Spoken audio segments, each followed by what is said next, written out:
Welcome to the Principles of Performance podcast, where we discuss how to optimize your health, fitness, and performance. Drawing on decades of experience of working as coaches, consultants, and trainers to top performers, athletes, and teens from professional sports to top universities to the U.S. military, Eric DeGatti and Mike Perry discuss topics and strategies of how to perform at your highest level and be your very best.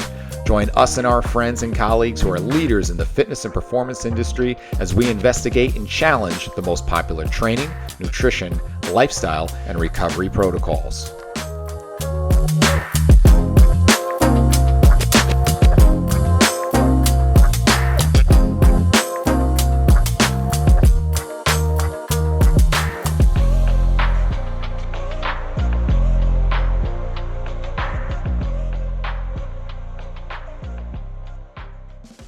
And away we go. Here we are with the Principles of Performance, episode number 33. I am your host, Eric DeGatti, along with my co-host, Mike Perry. Mr. Perry, we got another good one today. Absolutely. We're looking forward to having Rebekah today. This is going to be a good one. This is one where I can't wait to just listen and learn, because this is an area that I don't know as much about, and I'm excited to be the student. So we're really excited about today's podcast. So, in our course, one of the things when Mike and I were putting it together, we put real early in the class to stress the importance of really getting buy-in from your clients and the art of building rapport and trust with them. And so we highly recommend and lean into the work of Brett Bartholomew in his book, Conscious Coaching. And so when we were putting together a little wish list of guests, we reached out to the folks at Art of Coaching and said, I'd love to have somebody come on, and we struck gold, pun intended. We got Rebekah Gold, who started Art of Coaching in June of 22. And she's basically, as we were talking just before we came on, she basically is the chief everything officer. She does everything from coaching, event facilitation, operations, and marketing, one-on-one mentoring and coaching. But she's had a pretty storied history in our field, where she's served as an assistant strength and conditioning coach at University of North Texas. In addition to her responsibilities with women's soccer and softball, she also oversaw facility management and served as the Internship Coordinator. Before that, she was the Olympic Director of Human Performance at SMU and Assistant Director at both UW-Milwaukee and Arkansas State. And through her time at these institutions, she worked with a variety of different teams in both leadership and assistant roles, mentored interns, led staff development, and ran team building and leadership curriculums. She's got a strong background with a bachelor's in kinesiology, strength and conditioning. She interned also at Marquette on the sports performance staff, and then began her graduate assistantship at the Citadel in South Carolina, which is where she was telling me she met Brett. And she has her master's degree from there in leadership. So want to welcome you, Rebekah, to the podcast here. Thank you so much for having me. I know that's a little cliche, but I actually am really excited to have a conversation with you guys. Fantastic. No, we are pumped to have you. So we're going to dive right in. So we have a course, and it's all about program design. And one of the things we truly tried to teach early on is, hey, listen, it really doesn't matter how many initials and credentials you have after your name, because if someone doesn't like to spend time with you and the athletes don't even want to be there and be within your presence, it's not really that important about how many fancy credentials that you have. So can you talk about how important it is for us as coaches and trainers for us to be able to build rapport and gain trust with the individuals and clients that we're working with? Yeah, absolutely. I think in my time spent as an internship coordinator, this was probably one of the most important points I would have to just continue to hammer away with the young strength coach, right? They come in and they want to be in strength and conditioning because they love strength and conditioning, right? Like they want to teach people how to lift weights. They want to teach them to move better on the field. They're really gung-ho about the X's and O's. And there's absolutely nothing wrong with that, right? Like I want to encourage that. But often the piece that they miss is that like you said, that information is it's useless if the athlete won't take it from you, won't learn it from you and listen to you about it. So when it comes to speaking to the importance of it, I think there's a couple different routes to look at this. The first one, like we're talking about here, is just like getting results. Like, do you actually want to get results, or are you just excited to share information? I think when you look at our role as a coach or a leader or mentor or anything like that, we get so excited about the the process of what we're doing, right? We get excited that we're learning new information and now we get to share it. And we kind of forget that our athletes don't care about the information the same way that we do, right? Like, I love strength and conditioning. My athletes love their sport. They don't actually care as much about what I care about, right? And so being able to understand, kind of see through your athlete's eyes in that manner, um, is the first step to being able to understand why you have to build rapport with them. You will not get the results if they're not listening to you, and they will not listen to you if you can't communicate to them in a way that they understand. They have to, you have to reframe the information to them in a way that speaks to the things that they actually care about. If you don't know what they care about, you haven't gotten to know them, then you can't speak that way. And then it just becomes this like banging your head against the wall, trying to figure out why you're not getting the results that you want, right? They're not getting faster, even though I'm doing all the right drills and all the right lifts and all these things. Well, how are you teaching them, right? Like, what is the actual process of teaching look like? And the big, part about that is their willingness to listen. So you have to give a little bit, right? In order to get something back from them, right? And that is them actually listening, them actually caring and putting in the effort that is necessary to get the results that you're looking for. Sorry, go ahead. No. You're the guest here. We want to hear from you. I was just going to say, I think like the second part to take into consideration, it's not just the results that we have to focus on, but it's also our responsibility as a coach to build rapport and trust with them because of the role that we play. It's specifically in the collegiate environment.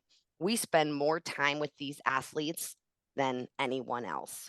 We are allowed to spend the most time with them, and we also end up being kind of like the hangout place, right? People, they just come into the weight room if they're like in between classes or before practice or whatever it is, right? And so we end up spending a lot of time with them, and whether we want to admit it or recognize it or not, we play a strong part in who they are from as 18 to 22-year-olds. We have a large impact, a large influence on them. And if we're not being really intentional about how that or what that influence is, we could hurt them as people. If we're setting a bad example because we're just unaware or not caring about the way we impact them on a daily basis, that will transcend in their life elsewhere, and they will pick up bad habits.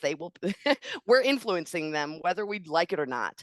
And so it's our responsibility to take that into consideration and then do the best we can with that opportunity in front of us. So I think both from physical results standpoint, but also just the responsibility to be a good example in their life. So I'm going to pick up where you're leaving off there in terms of responsibilities, and that the strength and conditioning and fitness industry has evolved quite a bit, especially in the time that we've been doing it. And Mike's going on 20 years, I'm going on year 25, and it's with that it's added additional responsibilities to take care of things like culture, and that could be in a team setting and performance, or it could even be the culture of your facility in your gym and in the private sector. So unfortunately, our skill sets in education in traditional, strength and conditioning and exercise science and certifications don't really, it's more biased on sets and reps. It doesn't really prepare us for this. So how do we handle these responsibilities? Because like you said, we get them whether we want them or not. And how do we also still do that and stay within our lane? Yeah. That's the art, right? It's funny you say that.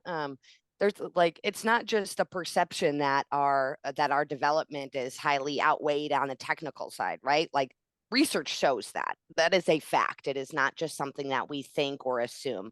And so that's a major problem, right? We understand, as we're talking about right now, we wear so many hats, yet it's kind of like a surgeon operating in the fog when we don't actually have an understanding and a development within those interpersonal skills that are required of us in these positions.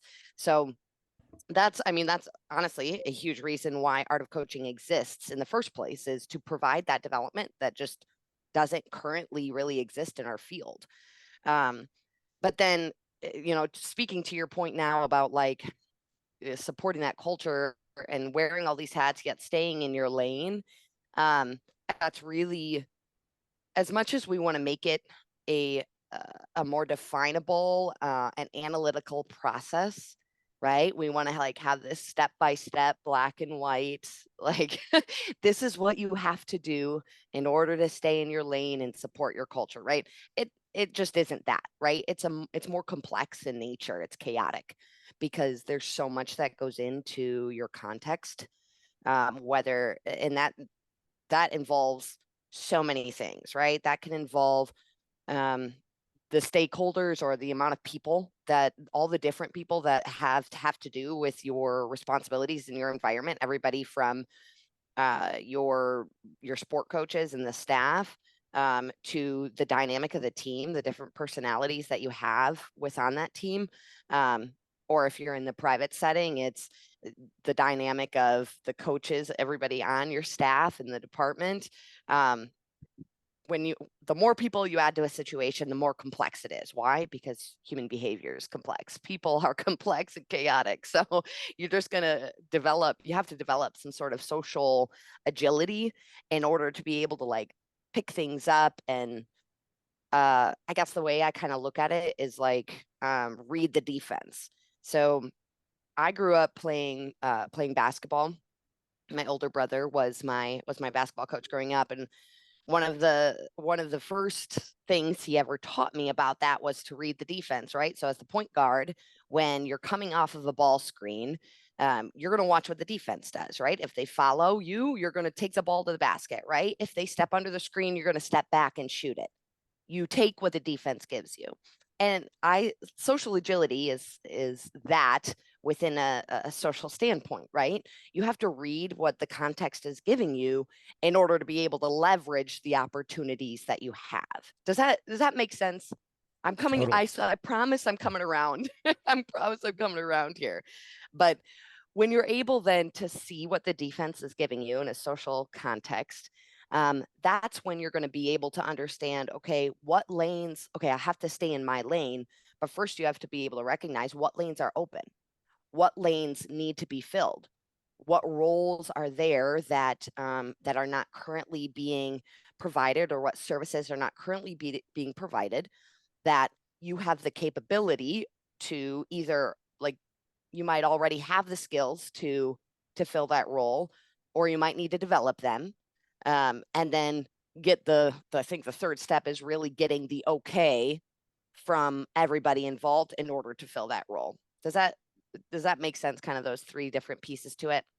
Yeah, absolutely. And then what makes it even more complex is that this, even though you're saying the same message to a room of 10, 20, 30, 40, 50 athletes, it's not getting heard the same way Right. across the room. And so one of the things that of many things that stood out from conscious coaching was that talking about the unique personality types and being able to coach uniquely to each one of them. And I always say simply, there's some kids that need that pat in the back, and there's some kids that need the kick in the ass. And the art is knowing the difference between the two, right? And so Yeah. can you kind of speak to how we begin to recognize some of these various archetypes, and what are some examples in how you would coach each one differently? Yeah. Okay. So I think first, just helping our listeners understand what an archetype is. It's just a model, right? It is not a cookie cutter, black and white, this is the answer. And that's really important to recognize because of the complexity that is human behavior. These are patterns of behavior that have been shown. But that doesn't mean, if you start to recognize this modeled or pattern of behavior, it doesn't mean that your athlete is always that in every single context. It just means that you're seeing this pattern in this context with your athlete right now in their life where they're at. And that could be if you've worked in the or with like children at all, you'll recognize that from year to year, they are very different people, right? And that was one of my favorite things as a collegiate strength conditioning coach, was recognizing the difference and getting to see the growth from the 18-year-old freshman that comes in to the 22-year-old senior, 23, depending on how many years, the COVID year, they were all in there for 7-8 years or whatever it was. But getting to see the maturity and the growth from the 18-year-old to the 22 plus is extremely rewarding. But also it's just proof to this fact that human behavior and these archetypes are ever evolving and ever changing. And so that's where we come in. The art of it is to recognize how these things are changing, right? And so I think a great process really to start to recognize, maybe where some of your athletes, or this doesn't have to do with just athletes, right? This could be your staff or anybody that you're trying to have a relationship with, right? Recognizing a little bit of a process to recognize some of these patterns and how they fall in. We have a tool called a 3R framework. So step 1, research. Step 2, relate. Step 3, reframe. And so the first step to recognizing, do they fall into some of these archetypes, is that research, finding out as much as you can about the person. So obviously that has a lot to do with asking really great questions, right? Open-ended questions that allow them to expand on something. Obviously we don't learn a lot about a person if it's just a yes or no. I call those just like low bang for your buck questions. What's your favorite color? Green. Okay, great. I know one more thing about you, as opposed to, what do you think about this? Now, whenever they have this, several minute long explanation about how they view something, you've now been keyed in a little bit to maybe their thought process, like how they get from point A to point B. Are they like very step-by-step process? Like me, I tend to skew a little bit more analytical in things, where I'm like, okay, step 1, do this. Step 2, right? I like things to be laid out nicely for me, and I'll communicate that way too. On the flip side, you might notice that they describe things in a little bit more of like metaphor or analogy. They tend to be more global thinkers, right?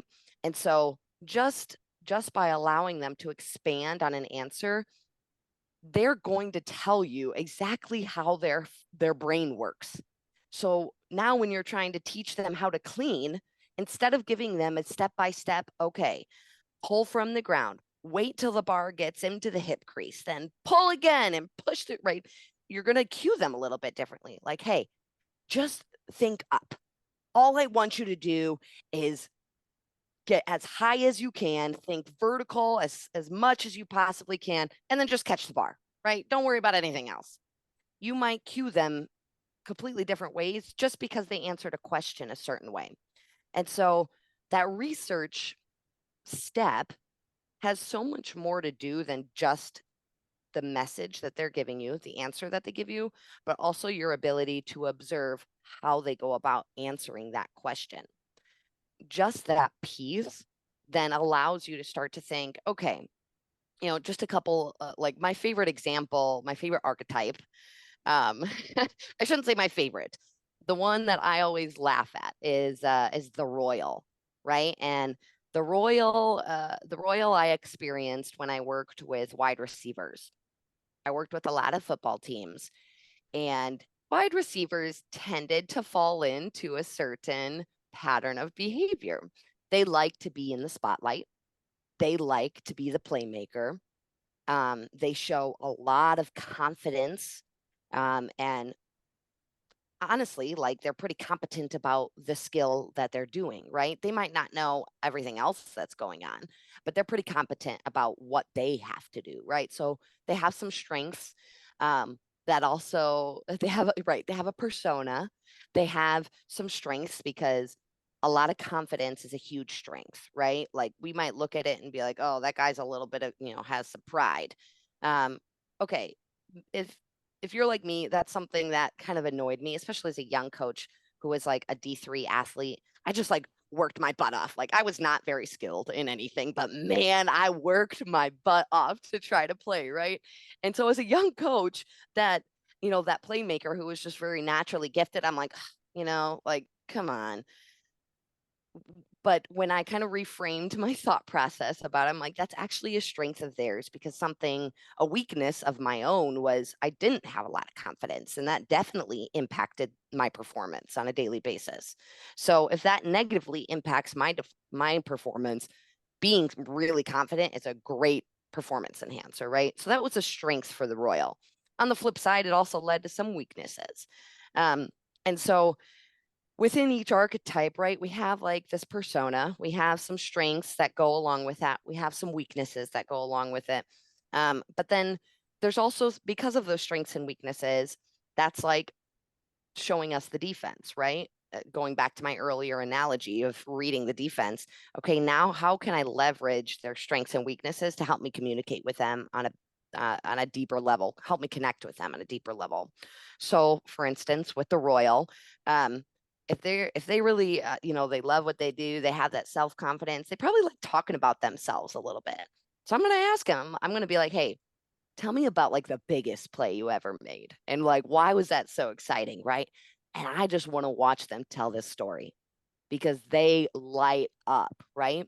And now, like I said earlier, what I've done is I've listened to how they answer the question. Was it a step-by-step analytical thing or was it more global in nature? Did they tell me a movie, right? They were the star of their own movie. Um, but it also has then showed them, I'm going to follow up with some questions. I'm going to refer back. I'm going to be like, oh, like what, who was all at that game? Like, did you have a lot of people at that game? Now I'm also finding out who are the influential people in their life. And that just leads for more follow-ups, right? Oh, how's your mom doing? Or how's your brother doing? Things like that. That shows that I care, right? That shows that I listened to what they said and I actually care about them beyond their ability to be the playmaker, right? And so now I've given a little, right? I give them an opportunity to talk about themselves because they like to do that. But I've also started to, dig a little bit of this trust hole, right? I'm taking a shovel and I'm taking a scoop and throwing it behind me. And I've started that process simply by just, giving a little in order to get a little. So again, long-winded there, but did I actually answer your question? Well, I love No. the fact it brought up wide receiver and Mike, before I pass it on to you, I worked in the NFL for a bunch of years and you could absolutely see it. I mean, the famous line Terrell Owens said is, I love me some me. And a friend of mine who's a strength coach talked about one of his top receivers who, and this speaks to your point of how they don't love strength and conditioning.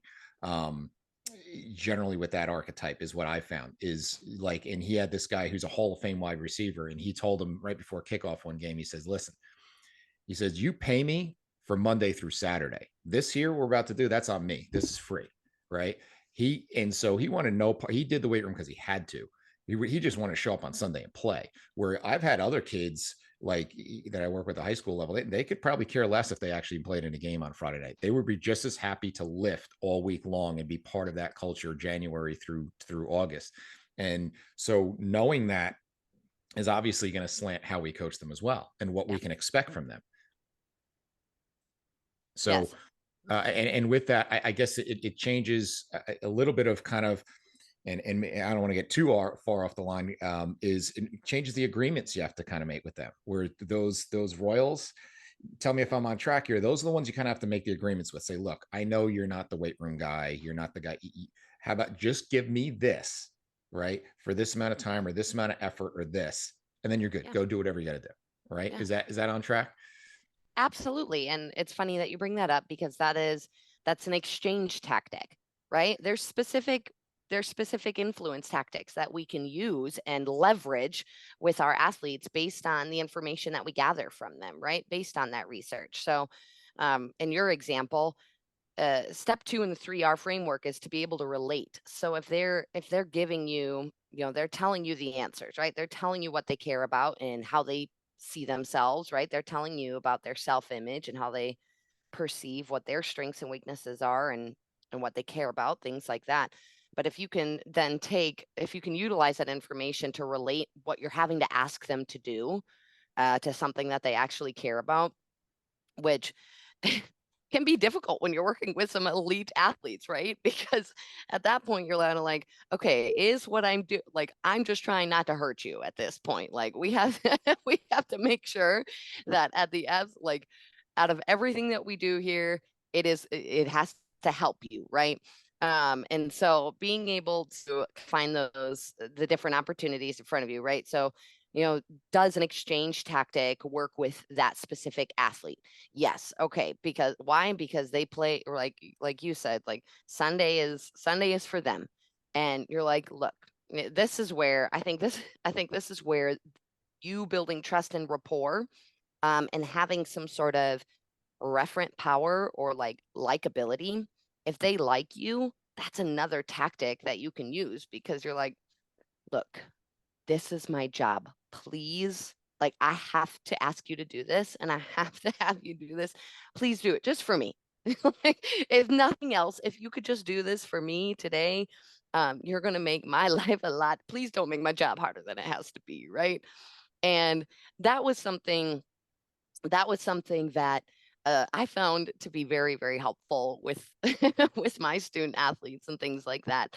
Especially, I had bosses who would help us utilize that, right? So as the assistants, he might get on us in front of the athletes to make those athletes feel a little bad for us, so they'd be more willing to listen to what we were telling them to do, because then they felt a little bad for us.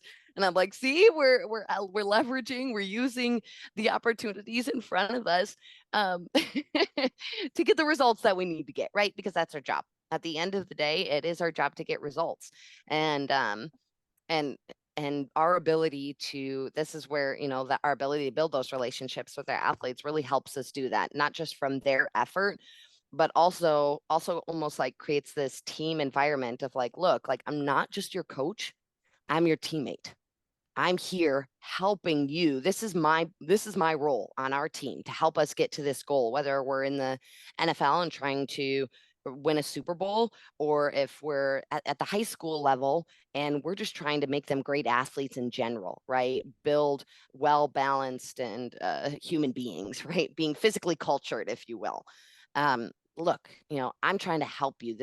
I am not the legit, I do have legitimate power or positional power over you, but I'm not trying to force you to do this. I'm trying to help you. So work with me here, right? And having them, having the ability to really leverage that referent power, like you speak of, like, you're on the right track here, right? I think as coaches, we've all, the more experience that we have, the more ways we've learned to solve this problem of getting the athlete to do what we want them to do. That's a lot. I'm like over here, like writing notes and like trying to like put these little sort of notes into my phone, into the piece of paper, to stuff to look at later. That's some really good stuff. Hey, everybody, a quick break in the action here. Hope you're enjoying the show, and we appreciate you listening. We're working hard to bring you the highest quality content and best guests every single week. So if you could do us a big favor and go and like and subscribe to the show on whatever platform you get your podcasts on, it would be greatly appreciated. Be sure to listen at the end of the show also to find out where you can find out more information about our courses, as well as a special discount code for all our listeners. Thanks again, and let's get back to the show. So let's talk about the dynamic of coaching across genders. So what do we need to know, when a male strength and conditioning coach is working with a female, and vice versa? Do you see any difference in tactics, or are there things that maybe we should be thinking about that we're not thinking about when it comes to working with athletes of the opposite gender? Yeah. I think at the foundation, the process looks the same, right? You're reading the context and reading the defense. It starts with that. And part of that is understanding the perception that has changed now, because from a female athlete to female coach is one perception, and that'll differ depending on the stakeholders, the audience, as well as now, say, male athlete, female coach, or vice versa. Their perception has changed, right? That impacts their perception of you. And I think a key concept to kind of pull from this is what we call just theory of mind. It's our ability at its simplest form. I think it's our ability to see through somebody else's eyes. So my ability to see through my wide receivers, see the world through my wide receiver's eyes, or more importantly, in this specific context, see myself through his eyes. What does he think about me? If I don't know that, then there's no way for me to coach him in a way that is tailored to his specific way of understanding. And I think it's important here to point out, like, I'm not talking about like treating everybody like a special snowflake. Like that is absolutely not the way that I would tell anybody to do things. But the better you can understand that perception, the easier it's going to be for you to read the defense and adjust, right? And so I think something that really helped me in my own experience was 3 questions that I got from Ron McKeefrey. And he just talked about him at a clinic, however many years ago that I was there. But I will never forget these, because I took them and used them immediately. And it was, who is the most influential person in your life? If you weren't playing your sport, what would you be doing? And what is the most difficult thing you've ever been through? And those 3 questions alone, when I pull an athlete into my office for a one-on-one meeting and take the time to ask them these questions, and in a setting, get them out of the weight room, right? And so I think removing the setting, right, does decrease some of the complexity. So you get them out of the weight room, out of this team-based, chaotic, loud environment. You change the setting a little bit, and you bring it to one that is, hey, the focus is on you. I want to get to know you a little bit. Because when I asked them those questions, it really opened my eyes to the variety of people that I was working with. I think as a coach, I took these archetypes, and that's how I was really alone, just seeing my athlete, like purely in this on the field or on the court or in the weight room environment, right? And I started to become a little bit narrow-minded as to who they are as a person. And I forgot to take into account that they might act a completely different way when they're at home. They might act a completely different way when they're in the classroom, or in a social environment, or any of these things. The environment plays a huge role in how we manage our impression and how we manage our personality or express our personality. And what this allowed me to do, like I said, it just opened my eyes a little bit more to the things that they really care about, right? Are they actually there because they care a lot about being great at their sport and their position? Or are they there because it is the scholarship is a way out, and they can provide something for their family if they do really, really well here? Because if that's their main goal, man, like me yelling at them about like supporting, get this weight on your back and stand it up so that you can just clobber the guy across from you. Not saying that that's not a good tactic to use, but is it really the best tactic to use with him? Starting to understand like what is really important to them. I learned things about these guys that I would have never guessed, because I'm not, as a coach, I tried to stay off of social media, right? I did not want to accidentally get some Snapchat from my student athletes that would, make me have to give them in trouble or punish them or something like that, right? I tried to avoid that at all cost.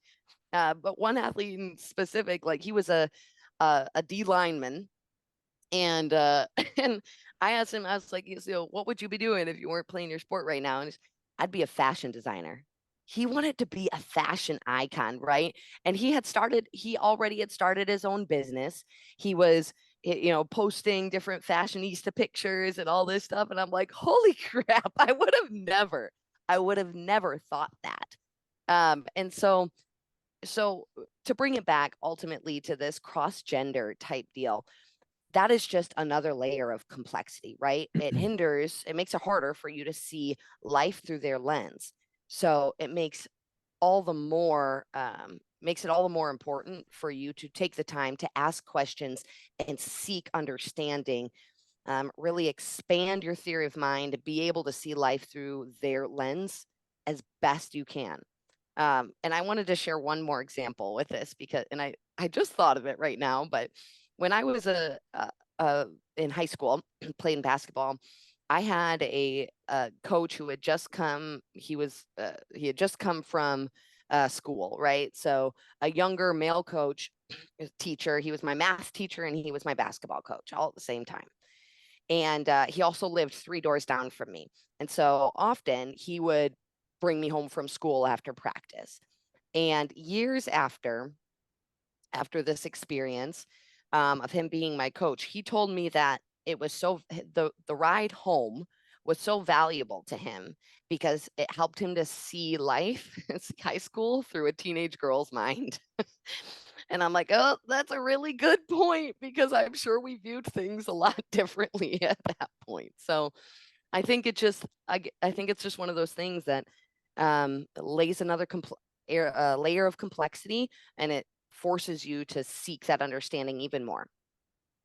Well, one more thing to piggyback on that, and I don't know, and you spend much more time kind of studying the science of and the art of coaching is in working across genders. Do you find that sometimes males we try to be a little too soft to female athletes and don't give them enough credit, where on the flip side, the female coaches are almost a little more militant with the guys to try to get that legitimacy with them? Do you see that trend?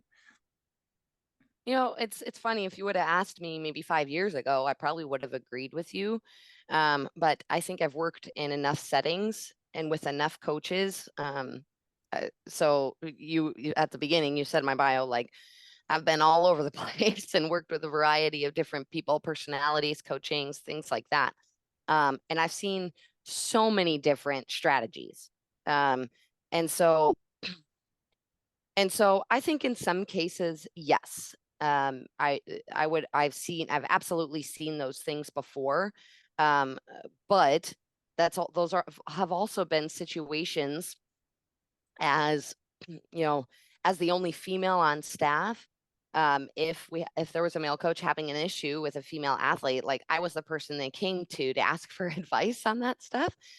And I'm like, okay, just like, what do you know about them? Have you asked them what motivates them or what drives them? Have you asked them why they're playing their sport? Um, have you asked them about their family life and things like this? I'm like, you have to get to know them in order to understand what um, truly is going to drive and motivate them on a regular basis. Um, I've also seen I've also seen that in myself just morph, right? As a young coach, I saw other female coaches coach male athletes a certain way. So that's what I mimicked, right? I'm like, oh, that must be the way it's supposed to be. And so initially I would come in and I'm like, all right, this is the way I gotta be, right? Like I've seen it work before, so this must be the answer. And through experience, I learned that that's not always the answer. That's not always the role I should be playing.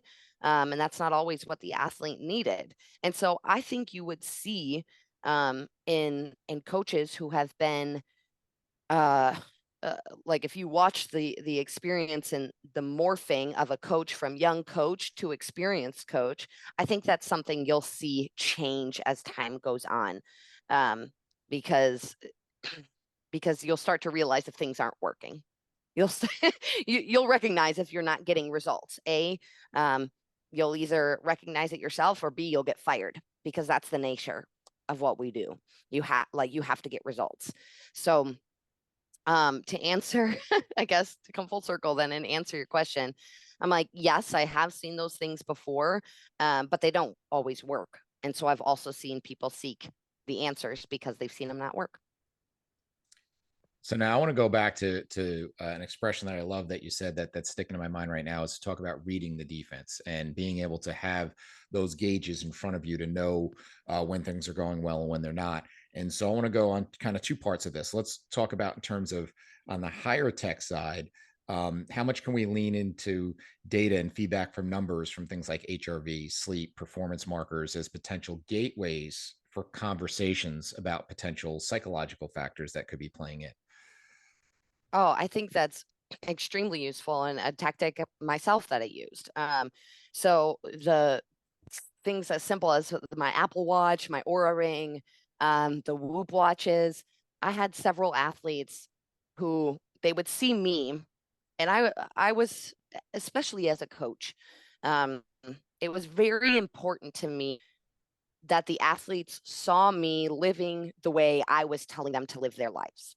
Um, and so in my programming, I took it pretty seriously, right? I would program a whole semester's worth of sheets, and then I was always at least one phase ahead of where my team was. And now this, when it's several teams, you obviously can't do all the programs, right? But I would pick one and do it. And so my athletes very often saw me kicking my own butt, right? Doing the things that I was asking them to do. And I did everything, right? If I was telling them to lift really heavy with an ISO at the bottom, like I was doing it as well. If it was 60-yard shuttles or 300-yard shuttles or anything that it was like with the soccer players, like that was the hardest things that they had to do was their conditioning tests. I would go out and do them with them sometimes, because I really truly believed that if they could see me taking this stuff seriously as well and willing to do it, it definitely rolled over into a couple things. One, their willingness to do it, but also their belief that they could do it.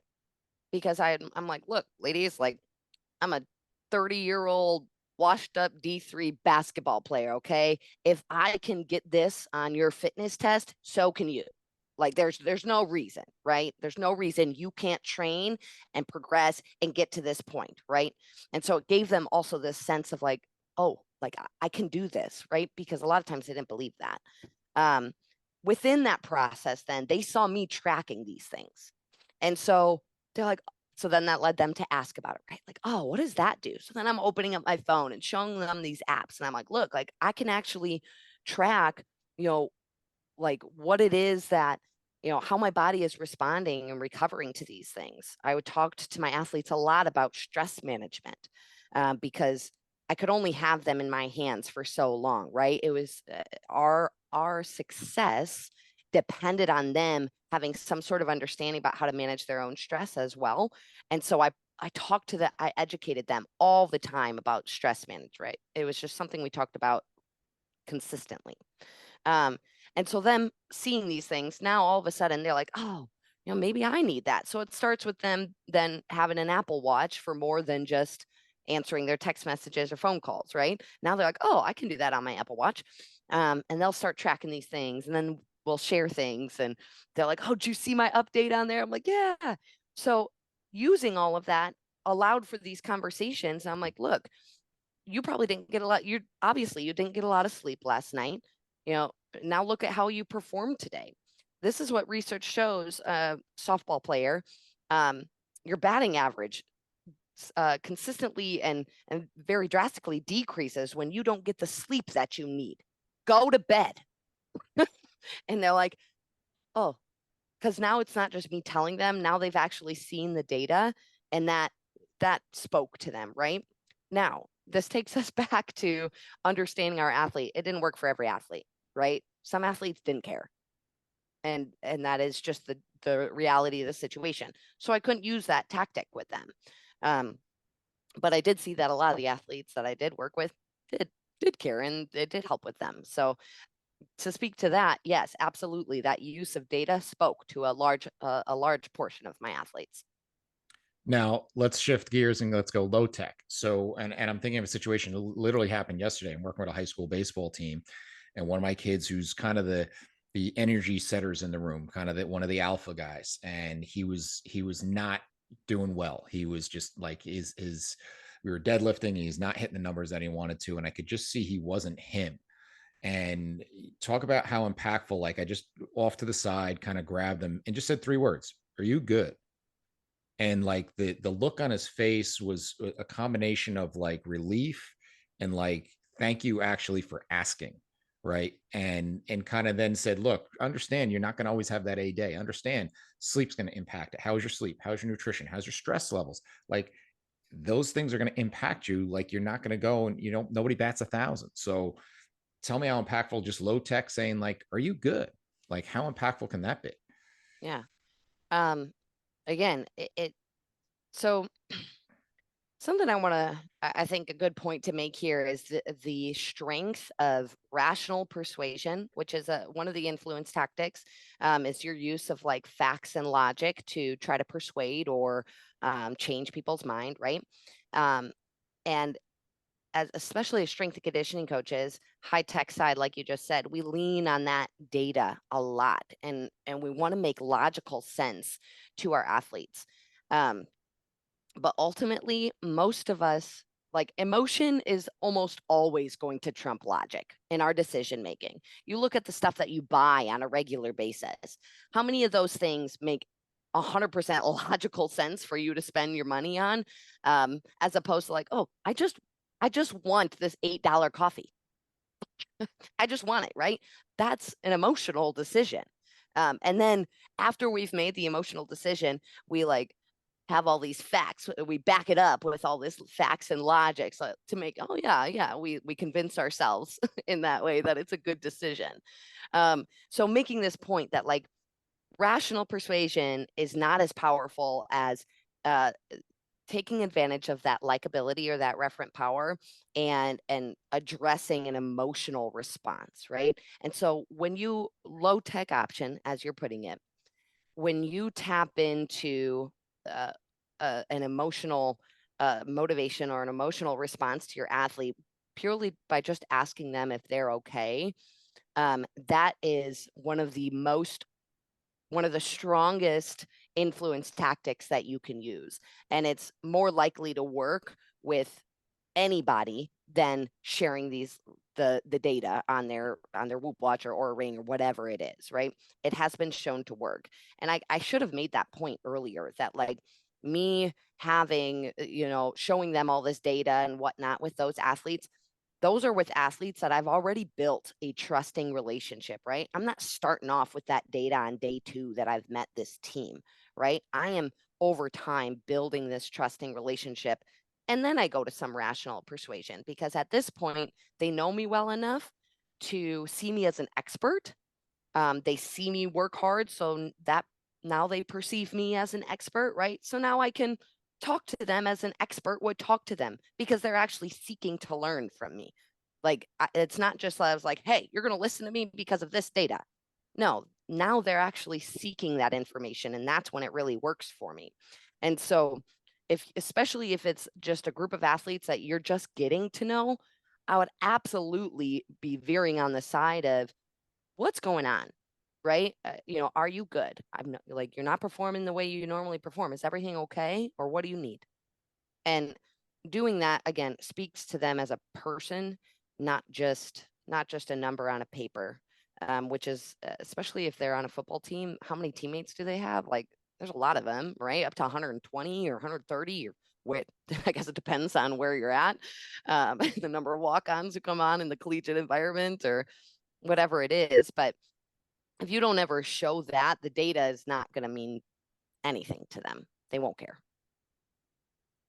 So, we spent a lot of time talking about like learning about the individual and how they respond, et cetera. And I want to talk about mental toughness a little bit because mental toughness is something that a lot of people talk about, but we don't have a true definition. So the question I have for you is when it comes to mental toughness, what does it actually mean to you? And can we take that information, whatever it may be, and can we leverage it so we can actually translate it over to performance improvement?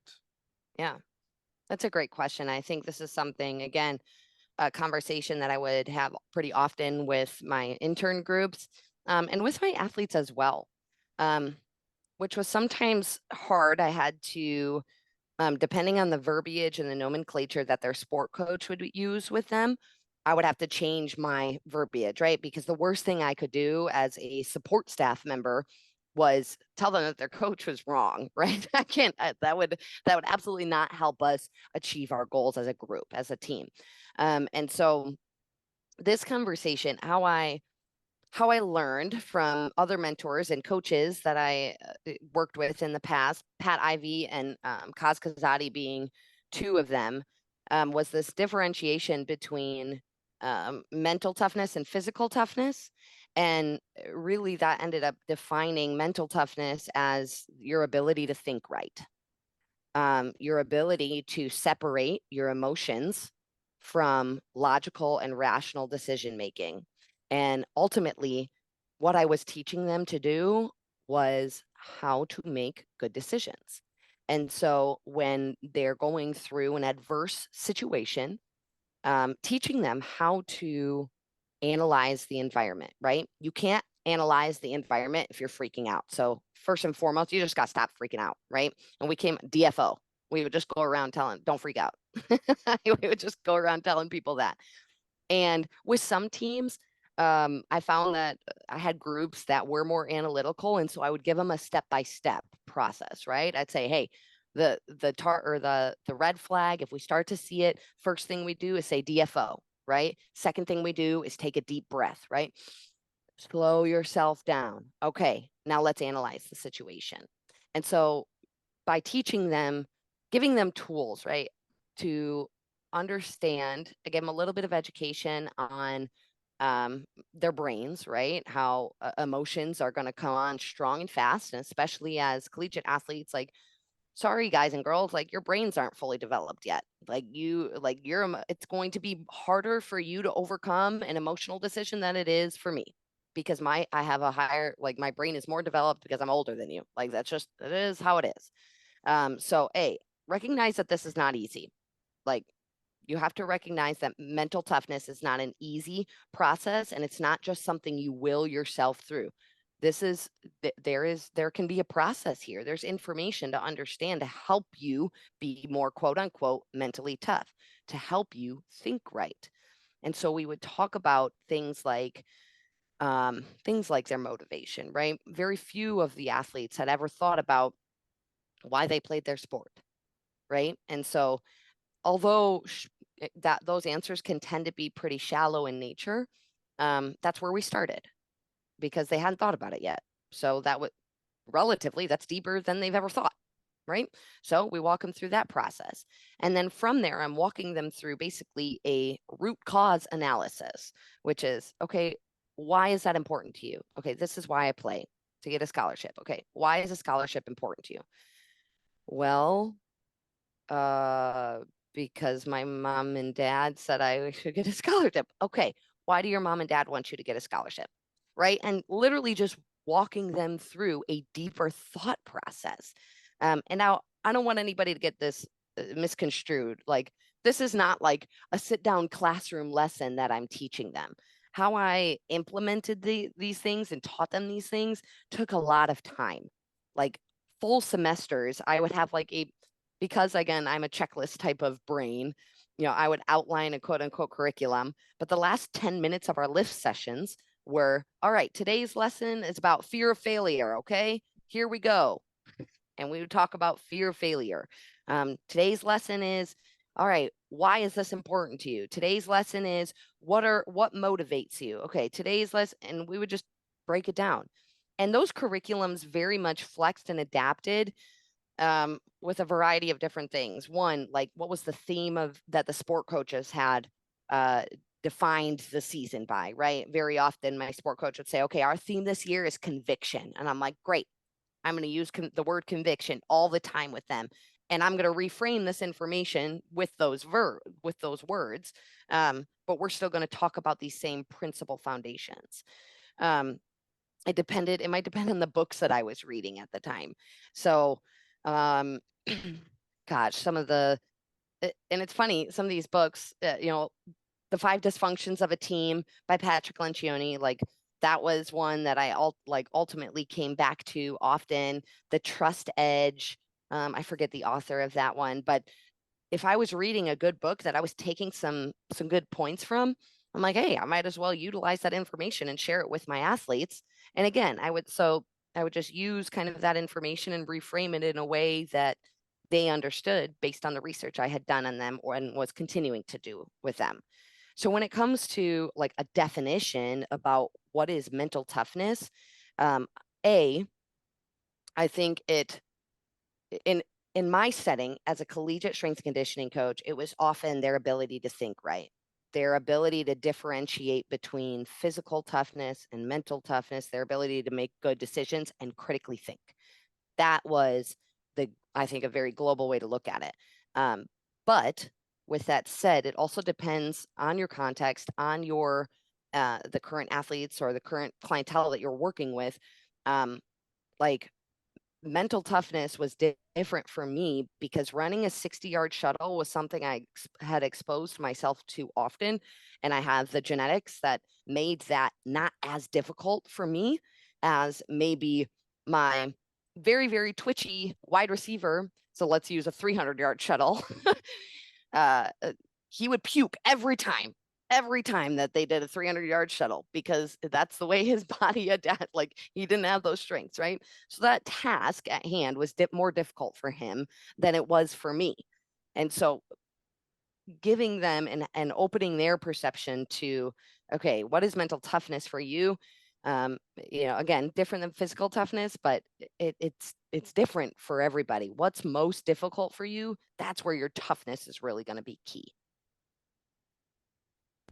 And so one of the struggles we have as we get up against it with time here, just kind of wrap it up with one last quick point is when I'm working with different coaches is, screaming fourth quarter as we're doing those gassers at the end and how much that really doesn't translate. And so, and then using that, when I'll show up sometimes and they'll be like, oh, they had a crappy practice today, beat them up. And it's like, that's making this negative connection with training that I don't want to do. And now, let's make them run a bunch of other plays because that's what the problem is. Why don't we create the negative connection with you, not me? Right. So, the whole no pain, no gain, mentality and training is punishment. If we could sum up in 60 seconds, like, how do we flip that? People reject change for all sorts of different reasons. It could be fear of, it could be a power thing. Like if they feel that you're challenging their superiority, like they don't want to change. If it's tradition, right? They just don't want to change because this is how it's always been. I think the answer to this question is, whose mind are you trying to change? You have to know why they're resistant to that change before you can address getting them to change their mind about it. And so when it comes to this particular topic, I think it's been, I think we look at what pain is or what difficulty is or what adversity is. And when you really look at that, it's that all of that is relative in nature. Going back to my question that we ask our athlete, like, what's the most difficult thing you've ever been through? The pain that you're putting them through and the difficulty and adversity that you put them through as a strength conditioning coach will relate to the intensity of the pain and adversity that they felt elsewhere in their life. So when it comes to fourth quarter or getting them to train hard or whatever it is, like you have to be able to relate it to their level of difficulty and adversity, right? Is this harder or easier than the things that they've experienced in their life prior to? And so if you're just implementing those things, thinking that it's going to work without really knowing your athletes, without really understanding the culture, without really understanding how the human brain works, you are wasting your time. And as a result, As a result, you're probably also hurting your athletes, right? Because now they're not going to get the most out of their training. They're probably going to get in some bad reps because they're all fatigued and whatnot. And now physically, you are hurting them purely because you are uneducated about how to influence them in a specific way. Which takes us back to the original point in this conversation about how little development as coaches we have in this realm of interpersonal and intrapersonal relationships. So the striving for having a better understanding of human behavior is the key to actually understanding how to expose them to adversity that will translate to the adversity that you want them to develop and adapt to and then thrive in a game situation. Wow, we have gotten an incredible amount of information at this point. My mind is blown. If you could see the amount of notes that I've written down, I think you'd be amazed. If I had like a whiteboard in front of me, I think it would be even better. But we really appreciate your insight. And Eric, I'll let you finish up, my friend. Awesome. So I guess the last question I want to have is tell us kind of what you got going on with Art of Coaching and what's new and exciting in 2023. What kind of projects you're working on? Awesome. Okay, so we have so much going on, and I'm actually so excited. The thing that we always have all year long, our go-to, our kind of flagship live workshop is called the Apprenticeship. So we've talked a lot today about different power bases and influence tactics to utilize. Like in general, your ability to be socially agile, reading the defense. If you want to actually be coached at getting better at those skills, come to the Apprenticeship, because it's a 2-day event. And they're hosted all over the nation every year. Like you can apply to be a host if you'd like to do that. But we host these events, and let me warn you, it is immersive.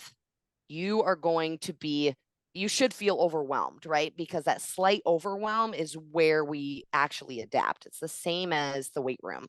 And so you can't adapt without a little bit of stress.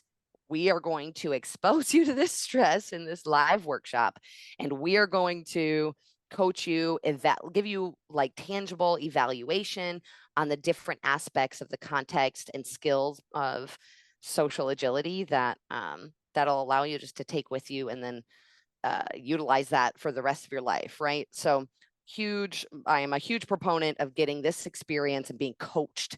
Coaches need coaching too. And so I love the live workshop.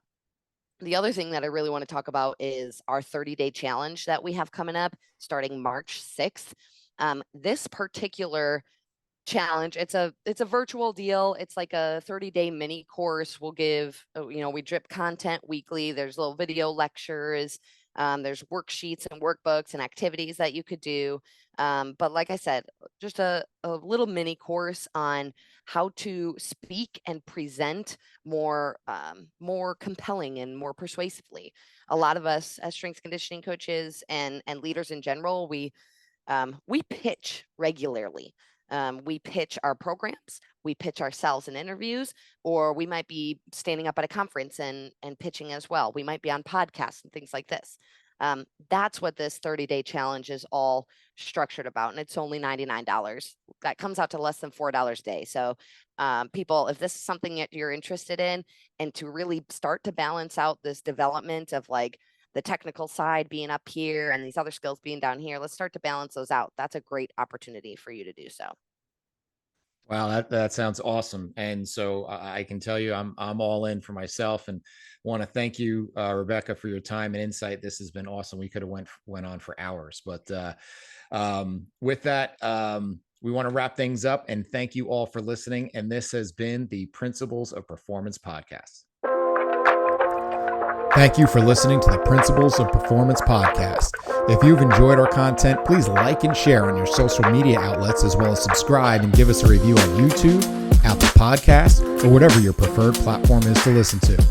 For more information on the Principles of Program Design courses and workshops, visit us at www.principlesofprogramdesign.com and follow us on all of the social media channels where we post new content every day.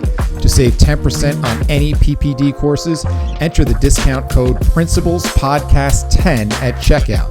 If you have any questions we can answer or suggestions for the show, you can email us at info@principlesofprogramdesign.com or message us on social media. Thank you again for your support.